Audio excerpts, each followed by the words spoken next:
Hello, thank you for clicking this video. आज की video से हम स्टार्ट करने वाले हैं इन्वायरमेंट इकोलॉजी। इससे पहले हमने क्लाइमेट चेंज और बायोडाइवर्सिटी ख़त्म कर लिया है। तो अगर आज ये वाली वीडियो कोई पहली बार देख रहा है तो वो इस सीरीज़ को कंटिन्यू कर सकता है, पर अगर कोई पहले से देख के आ रहा है तो वो पहले वाले क्लाइमेट चेंज और बायोडाइवर्सिटी पहले पूरा ख़त्म करे, देन उसके बाद इन्वायरमेंट इकोलॉजी पे शिफ्ट करे। ठीक है, तो ये आज से मैं नया तरीका आजमाऊंगा, मतलब ट्राई करते हैं ये तरीका जिसमें मैं पहले से लिख के रखूँगा थोड़ा सा, देन उसके बाद से समझाऊंगा। ठीक है, तो जब हम इन्वायरमेंट इकोलॉजी की बात करते हैं सबसे पहले हम लोग बेसिक चीज़ों पे नहीं जाएंगे। ठीक है, ज़्यादा जो बेसिक चीज़ें हैं कि कंज्यूमर्स, दैट इज़ हीटेरोट्रॉप्स क्या होते हैं, ऑटोट्रॉप्स क्या होते हैं, बिकॉज वो सब मैक्सिमम लोगों को पता है कि ऑटोट्रॉप्स क्या होता है, हीटेरोट्रॉप्स क्या होता है। अगर मैं वो पढ़ाने लग गया तो वो मतलब कॉस्ट बेनिफिट नहीं है। ठीक है, मैं एक्चुअली वो बताना चाहता हूँ कि आपको एक्चुअली में अगर यूपीएससी के लिए पढ़ना है तो आपको इन्वायरमेंट एंड इकोलॉजी में से क्या क्या पढ़ना है।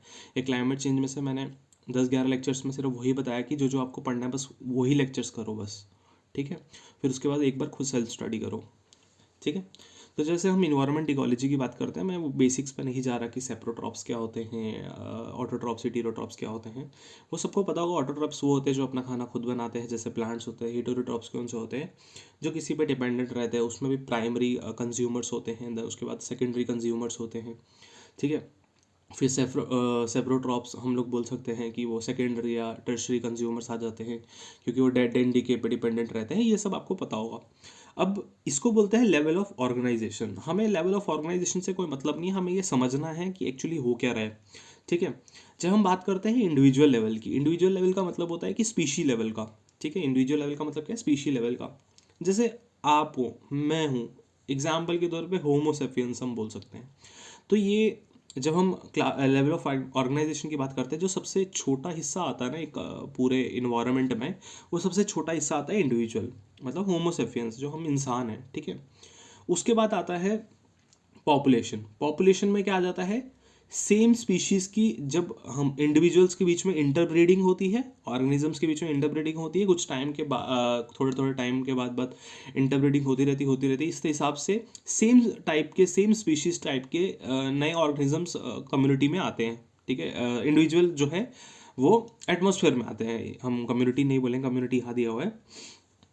तो एनवायरनमेंट में आते रहते हैं नए नए, मतलब विभिन्न प्रकार के इंडिविजुअल आते रहते हैं। तो जब ये individuals plus plus plus plus, जब इंडिविजुअल्स में होगा plus plus plus plus, population plus plus plus plus, सब में आएगा। जब इंडिविजुअल्स में प्लस प्लस होगा, क्योंकि ब्रीडिंग होगी, इंटरब्रीडिंग होगी ऑर्गेनिजम्स में सेम स्पीशीज़ की है, याद रखना, तो उसको हम पॉपुलेशन कह देते हैं। तो इतना क्लियर है आपको? आई थिंक इसमें तो आपको कोई कन्फ्यूजन होगा नहीं, ये सब ईजी है। ठीक है, उसके बाद जब हम पॉपुलेशन के बाद कम्युनिटी की बात करते हैं, कम्युनिटी की जब हम बात करते हैं, इसकी एग्जांपल के तौर पे हम ले लेते हैं जैसे ग्रासलैंड कम्युनिटी है। ठीक है, ग्रासलैंड कम्युनिटी क्या होती है? ग्रासलैंड कम्युनिटी वो होती है जहाँ पे मैक्सिमम हमें ग्रासेस मिलते हैं। पर वहाँ ऐसा तो नहीं ना कि हमें सिर्फ ग्रासेस मिलते हैं, वहाँ हमें ट्रीज भी तो मिलती है ना, वहाँ हमें हर्ब्स भी तो मिलते हैं, वहाँ हमें श्रब्स भी तो मिलते हैं ना। तो this is the example of community की, कम्युनिटी में हर चीज़ होगी एक किस्म का। मतलब अगर हम बात कर लें एग्जाम्पल के तौर पे, कम्युनिटी अगर इंसानों के रूप में देख लिया जाए तो कम्युनिटी में हमें बूढ़े लोग भी मिलते हैं। ठीक है, हमें जवान लोग भी मिलते हैं। ठीक है, हमें आदमी लोग भी मिलते हैं, हमें औरतें लोग भी मिलते हैं। उस हिसाब से मैं एग्जांपल समझा रहा हूँ, इसमें ज़्यादा डीप जाने की ज़रूरत नहीं, थोड़ा बहुत, क्योंकि ये पेपर में आएगा नहीं। ये पहले एक्चुअली में 2000 के टाइम पे ये प्रीलिम्स में आया करता था, डेफिनेशन दे देते थे, फिर बोलते थे इसमें से कौन सा पॉपुलेशन है, कौन सा कम्युनिटी है। इसका कॉस्ट बेनिफिट आजकल के टाइम पे तो कुछ नहीं है, पर फिर भी मेरे को लगा कि ये स्टार्ट कर रहा हूँ तो थोड़ा बहुत इसके बारे में बता देता हूँ। अब कम्युनिटी के अंदर ना दो हिस्से हो जाते हैं इसके। एक होता है मेजर कम्युनिटीज़, एक होता है माइनर कम्युनिटीज़। ठीक है, जब हम मेजर कम्युनिटीज़ की बात करते हैं, उसकी एग्जांपल में आ जाता है कि जो लार्ज साइज़ की होती है, जैसे एग्जांपल के तौर पे ट्रॉपिकल एवरग्रीन फॉरेस्ट होते हैं। ठीक है, जब हम ट्रॉपिकल एवरग्रीन फॉरेस्ट की बात करते हैं, कहीं ना कहीं बहुत सारी बारिशें होती हैं। ठीक है, सनरेज, पूरे दिन में सनरेज अच्छी खासी होती है, और शाम के टाइम 4 बजे के करीब बारिशें स्टार्ट हो जाती है ट्रॉपिकल एवरग्रीन फॉरेस्ट में। तो बहुत सारी ट्रीज़ मिलती हैं, उसको हम बोलते हैं मेजर कम्युनिटी। ठीक है, फिर जब हम माइनर कम्युनिटी की बात करते हैं, जो कि कम्युनिटी का दूसरा हिस्सा है, उसके एग्जाम्पल के तौर पे हम बोल सकते हैं जैसे कऊ है, कऊ कऊ का डंग होता है ना, गोबर होता है ना, गाय का गोबर होता है ना, गाय के गोबर पे ना माइट बैठते हैं, सॉरी, लाइचन बैठते हैं, ढेर सारे ना लाइचन इकट्ठे हो जाते हैं काऊ डंग के ऊपर, ठीक है। ये एक एग्जाम्पल है माइनर कम्युनिटी की, है तो ये भी एक किस्म का कम्युनिटी है ना, तो ये माइनर कम्युनिटी की एग्जांपल होगी। ये देखिए आप मतलब खुद समझ सकते हो, कुछ ज़्यादा इसमें है नहीं, ठीक है। तो कम्युनिटी के बाद जब हम नेक्स्ट बात करते हैं, नेक्स्ट आता है इकोसिस्टम। इसका मतलब क्या है कि बहुत सारी कम्युनिटीज़ को जब हमने मिला दिया तो उसका क्या बन गया, इकोसिस्टम बन गया। अब इकोसिस्टम क्या होता है? इकोसिस्टम एक ऐसा कम्युनिटी ऑफ ऑर्गेनिज्म है जो एक दूसरे के साथ ना इंटरेक्ट कर रहे हैं, ठीक है। एक एक दो चीज़ें होती है। कम्युनिटी इकोसिस्टम कब कहलाता है? जब ये इंटरैक्ट करते हैं ईच अदर के साथ एंड अपने इन्वायरमेंट के साथ, ठीक है। क्या होता है जब एक कम्युनिटी को हम इकोसिस्टम कब कहेंगे? जब कम्युनिटी में जो जो ऑर्गेनिजम्स हमें मिलते हैं वो एक दूसरे के साथ इंटरेक्ट करते हैं या तो इन्वायरमेंट के साथ इंटरेक्ट करते हैं, जिससे क्या होता है, जिससे रिजल्ट क्या आता है कि जो एनर्जी है वो एक्सचेंज होती है, ठीक है। एनर्जी एक्सचेंज होती है एक दूसरे के बीच में। This is simple about the ecosystem. I think so ये भी आपको इकोसिस्टम भी समझ आ गया। कुछ बड़ा चीज़ नहीं है, मैंने आपको बोला सिंपल रीड करो। बाकी मैं नोट्स प्रोवाइड तो नहीं करूँगा, ठीक है, क्योंकि ये सब चीज़ें बेसिक है। हालांकि मेरा पढ़ाने का तरीका ऐसा ही है कि मैं नोट्स प्रोवाइड नहीं करता हूँ, ठीक है। तो आपको ये यहाँ से एक बार पढ़ना है, देन उसके बाद आपने अपने नोट्स पे शिफ्ट होना है। जो आप कोई भी सोर्स जो फॉलो कर रहे हो, किसी कोचिंग इंस्टीट्यूट का नोट फॉलो कर रहे हो, PMFIS कर रहे हो या शंकर IAS कर रहे हो, कुछ भी है, आपको वहाँ से फॉलो करना है। मेन सोर्स आपका वही होगा। यहाँ पे बस मैं आपको बता रहा हूँ कि पढ़ना कैसे। देन नेक्स्ट मूव ऑन करते हैं। बहुत सारे जब इकोसिस्टम मिल जाते हैं, जैसे हमने बोला कि बहुत सारे जब कम्युनिटी मिल जाती हैं इकोसिस्टम बन जाता है, और जब बहुत सारे इकोसिस्टम बन जाता है बायोम बन जाता है, और जब बहुत सारे बायोम मिल जाते हैं वो बायोस्फीयर बन जाता है। तो इस हिसाब से बायोम का मतलब क्या हो गया? ये एक किस्म का कम्युनिटी हो गई, जो मतलब मैक्सिमम बड़े पोर्शन में ना फ्लोरा और फौना की कम्युनिटी हो गई। क्या इकोसिस्टम में हमने जब इकोसिस्टम में बात करी, इकोसिस्टम क्या होता है? वो जहाँ पे बहुत सारी कम्युनिटीज़ एक दूसरे के साथ इंटरेक्ट करती है और इन्वायरमेंट के साथ भी इम्पैक्ट अपना इंटरेक्ट करती है, ठीक है। फिर जब हमने इकोसिस्टम की बात करी, हम बोल सकते हैं बायोम की सेंस में इकोसिस्टम की हेल्प लेके हम बायोम को कैसे डिफाइन करेंगे कि एक ऐसा कम्युनिटी जो लार्ज एरिया पे फ्लोरा और फोना दोनों, जिसमें उसमें इंक्लूड हो रहा है दोनों चीज़ें। एग्जाम्पल के तौर पर रेन फॉरेस्ट। अब रेन फॉरेस्ट अगर मैं सिंपल लिख दूं तो उसमें आपके दिमाग में तो यही आएगा कि हाँ मैं प्लांट्स की बात कर रहा हूँ। पर जब मैं बायोम लिख दूं, इसका मतलब थोड़ा सा अलग हो जाता है। रेन फॉरेस्ट बायोम का मतलब क्या हो जाता है? It means all the plants and animals existing in that area, उस पूरे को मिला के हम लोग रेन फॉरेस्ट बायोम कहते हैं। क्लियर है? इतना डिफरेंस समझ आ गया, ठीक है। ओके, सो बायोम कंप्लीट हो गया। अब बायोस्फीयर की बात करते हैं। बायोस्फीयर की जब हम बात करते हैं, एग्जाम्पल के तौर पे सारे बायोम्स को मिला लो तो वो बायोस्फीयर बन जाएगा। तो बायोस्फीयर होता क्या है?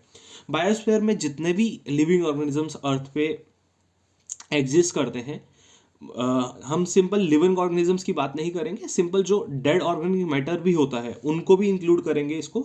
मतलब सारे लिविंग ऑर्गेनिजम्स जितने अर्थ पे हैं, साथ में जितने भी डेड ऑर्गेनिक मैटर हमें अर्थ पे मिलता है, ठीक है। एग्जाम्पल के तौर पे कोई कुत्ता है वो मर चुका है, ठीक है, वहाँ पे हमें माइक्रो ऑर्गेनिजम्स भी मिलेंगे। कहीं ना कहीं वो सारे को मिला के जो टोटल बनेगा, सम टोटल बनेगा, उसको हम लोग बायोस्फीयर रिजर्व कहते हैं। तो इस हिसाब से जो बायोस्फीयर हो गया वो एक सबसे बड़ी टर्म हो गई, ठीक है। So this is about the level of organisation. तो ये आपको क्लियर हो गया होगा मोस्टली लोगों को, ठीक है। तो अब नेक्स्ट टॉपिक पे मूव ऑन करते हैं, ठीक है।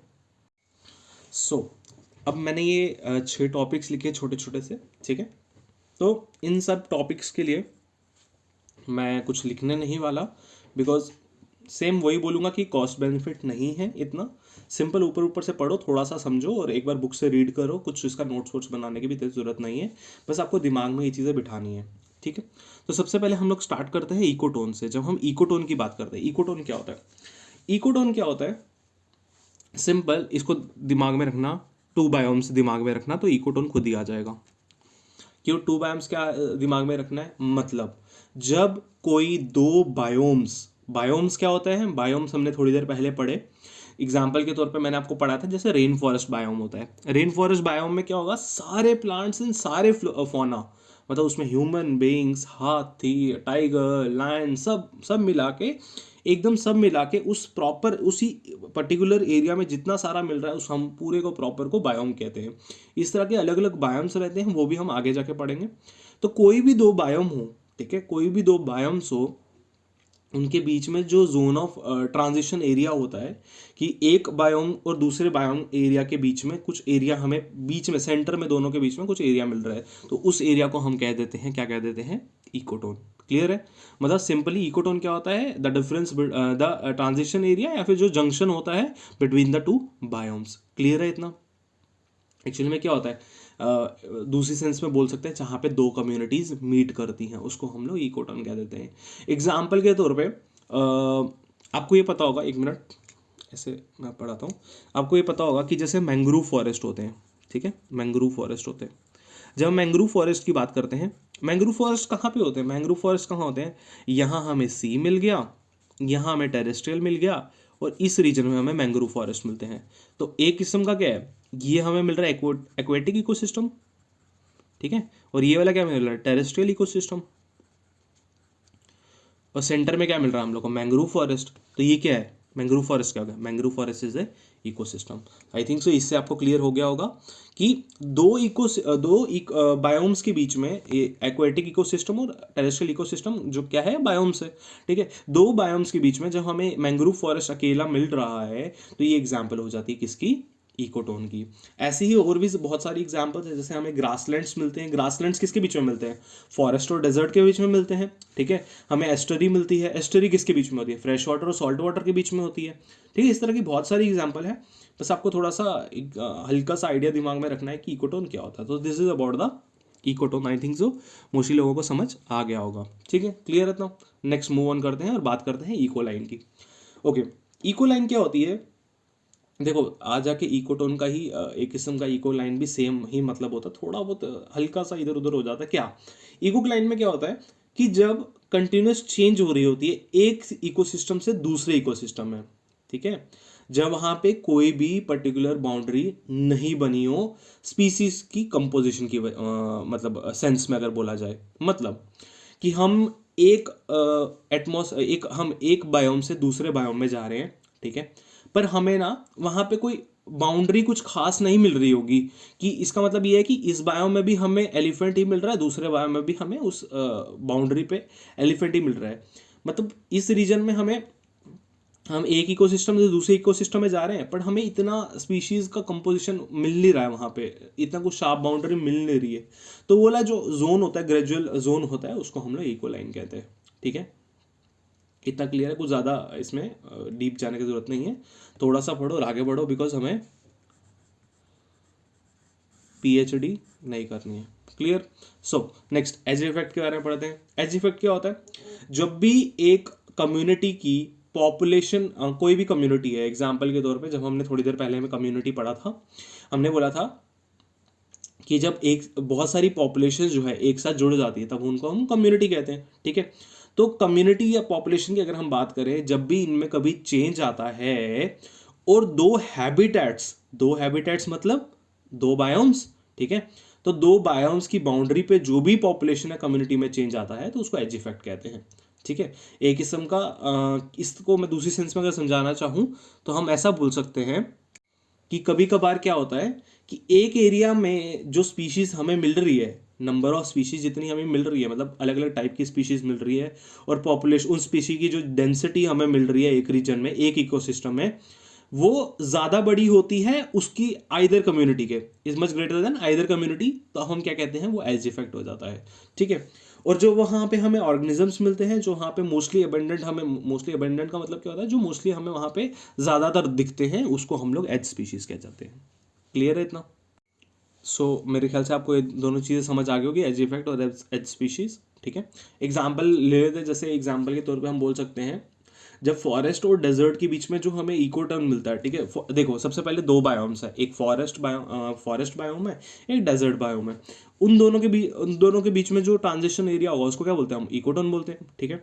उस इकोटोन में हमें क्या मिलता है, हमें बर्ड्स की जो डेंसिटी होती है ना वो ज़्यादा मिलती है उस इकोटोन में, इन कंपेरिजन टू जो फॉरेस्ट और डेजर्ट में हमें मिलता है। यही होता है एज इफेक्ट। एग्जाम्पल के तौर पे आपको ज़्यादा अच्छे से समझ आया होगा, ठीक है। और जब हम दो इकोसिस्टम्स की बात करते हैं ना, कोई भी दो बायोम्स की जब हम बात करते हैं, उसमें जो टेरेस्ट्रियल इकोसिस्टम होता है वहाँ पे हमें मोस्टली बर्ड्स का क्या मिलता है, एज इफेक्ट मिलता ही मिलता है, ठीक है। क्लियर है ना। अब नेक्स्ट मूव ऑन करते हैं और नीशे की बात करते हैं, ठीक है। नीशे क्या होता है, ठीक है। एक्चुअली में इसको इकोलॉजिकल नीशे भी बोलते हैं, नीशे भी बोलते हैं। अब इसका मतलब क्या होता है, जब एक हैबिटेट या फिर किसी इकोसिस्टम में कोई चीज़ जो है वो एक किस्म का अलग से यूनिक कोई फंक्शनल रोल प्ले कर रही है, या फिर उस स्पीशीज की उस हैबिटेट में पोजीशन है, मतलब एक पर्टिकुलर स्पीशी की पोजीशन है कि मतलब वो इंपॉर्टेंट हो जाता है वहाँ के लिए, तो उसको हम लोग नीशे कहते हैं। एग्जाम्पल के तौर पे समझाऊंगा तो आपको अच्छे से समझ आएगा। देखो, जैसे किसी भी, अगर हम किसी भी एक एग्जाम्पल की बात करते हैं, हम किसी एनिमल की बात करते हैं जैसे, ठीक है। अब उसका ना एक हैबिटेट नीचे होता है, एक उसका हैबिटेट नीचे होता है। हैबिटेट नीचे का मतलब क्या होता है कि वो रहता कहाँ है, वेयर इट लिव्स। अच्छा, अभी थोड़ी देर में समझ आएगा। एक होता है फूड नीचे। फूड नीचे का मतलब क्या होता है कि वो खाएगा क्या या वो डिकम्पोज क्या करेगा। फिर तीसरा आता है रिप्रोडक्शन नीचे,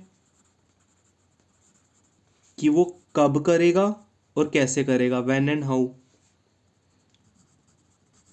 एक आता है फिजिकल या फिर केमिकल नीचे, इसमें क्या होता है, टेम्परेचर क्या रहेगा और ह्यूमिडिटी क्या रहेगा, ठीक है।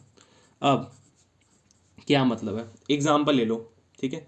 एग्जाम्पल हम लोग ले लेते हैं। सबसे पहले हमने एग्जाम्पल ले ली, हमने डॉग की एग्जाम्पल ले ली। ऐसा सपोज हम डॉग की एग्जाम्पल ले लेते हैं, तो उसका हैबिटेट नीचे क्या होगा। इंडिया में तो हर जगह मिलेगा नीचे, लाइव उसके हिसाब से तो हर जगह मिलेगा। जब हम फूड नीचे की बात करते हैं तो मतलब वो ऐसे एरिया में रहेगा कि जहाँ पे उसको वो पर्टिकुलर खाना चाहिए कहीं ना कहीं, मतलब उसको तो वो खाना चाहिए ना, कहीं ना कहीं कुछ तो पर्टिकुलर खाना होगा जो उसको चाहिए, उसी हिसाब से वो उस रीजन में मिलेगा जहाँ पे उसको वो ज़्यादा खाना मिलता होगा, ठीक है। तो इस हिसाब से हम लोग इसको डाइवर्सिफाई कर सकते हैं कि कभी भी दो स्पीशीज़ की कभी भी जो नीशे होती है वो कभी भी सेम नहीं हो सकती। क्लियर, ये समझ आया। एक्चुअल में जब अगर हमें वन लाइन में नीशे को डिफाइन करना हो, हम लिख सकते हैं place of species in an ecosystem, कि एक इकोसिस्टम में स्पीशी की प्लेस क्या है, दिस इज नीशे। और कभी भी दो स्पीशीज का नीशे सेम नहीं हो सकता। कि वो खाएगा क्या, दो स्पीशी कभी सेम नहीं खा सकते, मतलब खाएंगे तो बट ये सारी चीज़ें उसमें मैच नहीं करेगी। टेम्परेचर उसको किस तरह का चाहिए, पोलार बियर हो गया तो उसको ज़्यादा कोल्ड टेम्परेचर चाहिए, ठीक है। वही दूसरी तरफ फिशेज हो गई, उनको मॉडरेट टेम्परेचर चाहिए, ना ज़्यादा होना चाहिए ना कम होना चाहिए, उनकी बॉडी पिघल जाएगी वरना अगर ज़्यादा टेम्परेचर होगा। तो इस हिसाब से कभी भी दो स्पीशीज़ का नीचे सेम नहीं होता है। तो इतना क्लियर है आपको, ओके। अब बात करते हैं, अब मोस्टली लोगों को जो कन्फ्यूजन रहता है, इसलिए मैं ये एक्चुअली में इंपॉर्टेंट नहीं है पर मोस्टली लोगों को इसके बारे में कन्फ्यूजन रहता है, मैं इसलिए ये टॉपिक पकड़ा कि नीशे और हैबिटेट में डिफरेंस क्या है, ठीक है। जब हम हैबिटेट की बात करते हैं ना, ये एक किस्म का एड्रेस आ जाता है कि कहाँ रहता है भैया, हम रहते हैं भैया जम्मू रहते हैं, JNK जम्मू एंड कश्मीर में रहते हैं, कि वो रह रहा कहाँ पे, वेयर इट लिव्स। जब हम नीशे की बात करते हैं, ये बोलता है प्रोफेशन, कि उसकी एक्टिविटीज कैसी हैं, उसके रिस्पॉन्सेस कैसे हैं, specifically in comparison to the species. Simple, habitat क्या होता है कि एड्रेस, वो रहता कहाँ पे है, ठीक है। वही दूसरी तरफ जो नीशे होता है, नीशे में क्या होता है, वो प्रोफेशन होता है एक किस्म का, कि एक्टिविटीज़ क्या कर रहा है वो, उसके रिस्पॉन्सेज क्या है स्पीशीज़ को लेकर, स्पेसिफिक कुछ ना कुछ स्पीशीज़ को लेकर उसके रिस्पॉन्स रहेंगे ना, तो इस किस्म का हम लोग बोल सकते हैं कि वो नीशे कहलाता है। वहीं दूसरी तरफ जब हम नीशे की बात करते हैं, ये हर एक स्पीशी के लिए नीशे जो होता है वो अलग अलग होता है। और जब हम हैबिटेट की बात करते हैं तो बहुत सारे स्पीशीज़ का हैबिटेट सेम होता है। एग्जाम्पल के तौर पे एक ही नेशनल पार्क में हमें सुंदरवन नेशनल पार्क है ना, वहाँ हमें लायन भी मिलता है, वहाँ हमें टाइगर भी मिलता है, वहाँ हमें एलिफेंट भी मिलता है। तो इसका मतलब क्या हो गया कहीं ना कहीं कि इन सब का सेम हैबिटेट है, सेम जगह है जहाँ वो रह रहे हैं। क्लियर इतना? तो इससे आपको क्या पता चलता है, जो अभी थोड़ी देर पहले स्टेटमेंट बताई नीचे के कंपैरिजन में, कि कभी भी दो स्पीशीज़ की हैबिटेट में सेम नीचे नहीं हो सकता। कभी भी जो दो स्पीशीज़ है, अलग अलग दो स्पीशीज़, एग्जाम्पल के तौर पे लायन है और टाइगर है, वो दोनों एक ही हैबिटेट में रह रहे हैं, सुंदरवन नेशनल पार्क में रह रहे हैं, पर उनका नीचे कभी भी सेम नहीं होगा। क्लियर इतना? ऐसा क्यों होता है? क्योंकि दोनों के बीच में कंपटीशन लग जाएगा, वरना अगर उनका नीचे सेम रहेगा, सब चीज़ें सेम रहेगी, कि उनका रहना सहना उनको कैसा पसंद है, उनको खाना क्या पसंद है, उनको रिप्रोडक्शन किस टाइम पे पसंद है, उनको फिजिकल या केमिकल चेंजेस जिस हिसाब से एटमॉस्फेयर में होती है वो कैसी पसंद है उनको, तो इन चीज़ों पर वो डिपेंड करता है। ठीक है, तो कहीं ना कहीं वहाँ पे डिफरेंसेस आ जाते हैं, इसलिए हम बोलते हैं कभी भी दो ऑर्गेनिजम्स के नीचे सेम नहीं हो सकते। ठीक है, क्लियर है इतना? आई थिंक सो मोस्टली लोगों को ये समझ आ गया होगा। ठीक है, अब एक छोटा सा टॉपिक पढ़ लेते हैं। ठीक है, इसमें कुछ ज़्यादा हम बड़ा नहीं पढ़ेंगे, बिकॉज इसके रिलेटेड बायोम्स के रिलेटेड हम आगे ज़्यादा अच्छे से पढ़ेंगे। आपको मैं थोड़ा सा बता देता हूँ। जैसे कि अभी मैंने थोड़ी देर पहले बताया बायोम क्या होता है। बायोम के बारे में क्या बताया, जैसे एग्जांपल के तौर पे मैंने क्या समझाया था बायोम, कि बहुत सारे इकोसिस्टम जब मिल जाते हैं। अब इकोसिस्टम क्या होता है? जब बहुत सारी कम्युनिटी मिल जाते हैं। कम्युनिटी क्या होता है? जब बहुत सारी पॉपुलेशन मिल जाए। अब आप बोलोगे कि बहुत सारी कम्युनिटी मिल रही है, इकोसिस्टम बना रहा है, होता क्या है? थोड़ी देर पहले बताया कि जब कम्युनिटी में वो आपस में एक दूसरे के साथ इंटरेक्ट करते हैं, इन्वायरमेंट के साथ इंटरेक्ट करते हैं, उसको इकोसिस्टम कहते हैं। और बहुत सारी इकोसिस्टम जब एक दूसरे के साथ इंटरेक्ट करते हैं, बहुत सारी इकोसिस्टम को एक साथ हम लोग क्या कहते हैं? बायोम कहते हैं। एग्जाम्पल के तौर पर मैंने क्या बताया आपको? रेन फॉरेस्ट बायोम, जिसके अंडर हम लोग क्या क्या लेंगे? रेन फॉरेस्ट बायोम क्या हम लोग फ्लोरा भी लेंगे, फौना भी लेंगे। ठीक है, तो इस हिसाब से आपको क्या पता चलता है बायोम क्या है? एक किस्म का ये बायोस्फीयर का एक सबसे पहले ये टेरेस्ट्रियल पार्ट है बायोस्फीयर का। ठीक है, क्योंकि हमने बताया ना कि बहुत सारे जब बायोम्स को हम जोड़ लेंगे तो वो एक बायोस्फीयर बनाता है, जिसमें कि हम लोग उसको दूसरे बायोम से कैसे डिफ्रेंशिएट कर पाते हैं? क्लाइमेट के बेसिस पे, कि दूसरे बायोम का क्लाइमेट अलग होगा। वेजिटेशन के बेसिस पे, कि वहाँ की वेजिटेशन अलग होगी, यहाँ की वेजिटेशन अलग होगी। एनिमल्स के बेसिस पे, जैसे फ्लोरल के बेसिस पे, ये हो गया फौना, ये हो गया फ्लोरा। और फोर्थ वन आ गया सॉइल के टाइप पे। तो इस तरह से हम दो बायोम्स को डिफ्रेंशिएट कर सकते हैं। ठीक है, क्लियर है इतना? ओके, अब जब हम बात करते हैं कि on the basis of climate, ठीक है, फ्लोरा फौना तो आपको क्लियर हो गया। On the basis of climate हम लोग डिटरमाइन करते हैं बाउंड्रीज। ठीक है, अब बोलेंगे कि हम किस बेसिस पे मोस्टली डिटरमाइन करते हैं बाउंड्रीज?